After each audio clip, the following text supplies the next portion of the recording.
یہ کنٹرولمنٹ بورڈ والے ہمارا سامان اٹھا کے ہر تیسرے دن لے جاتے ہیں.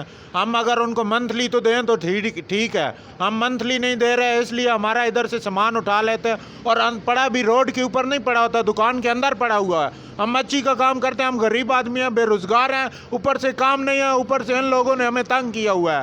برائے مہربانی چیف صاحب ہمیں سامان واپس دیجیے, اور ہم نہیں تو کل آ کے میڈیا کو لے کر آپ کے دروازے کے سامنے کھڑے ہو جائیں گے.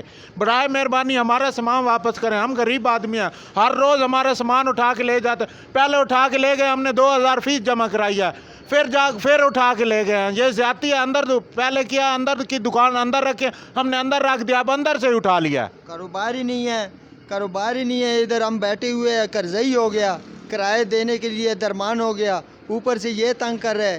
یہ حکومت اچھے ہمارے لیے جو ہے نا ریسرچ نکال رہے. ایسے جو ہے نا ایسے طرح ہم کیا کریں, پھر چوری کرے, ڈاکہ کرے, کیا کریں ہمیں بھی تو کوئی راستہ بتائے نا. ہم بزرگ آدمی ہیں, کام کر رہے ہیں یہاں, اور کنٹونمنٹ بورڈ والا آتے ہیں, کمیٹی والا آتے ہیں, دوسرے تیسرے سارے کو ہمیں تنگ کر رہے. کیوں, ہمارا قصور کیا ہے, ہمارا گناہ کیا ہے؟ ہمارا قصور گناہ یہی ہے کہ ہم ایک پاکستانی شہری ہے. اس طرح تو نہیں ہونا چاہیے نا. یہ کہ حکومت ہمارا غور نہ کرے, ہم کیا کریں گے؟ ہم کسی اور ملک کا ہمیں جو ہے نا راستہ بتائے نا کہ ہم وہاں چلے جائیں. یہاں تو انہوں نے ہمارا جینا حرام کر دیا, ہم کیا کریں؟ ہمیں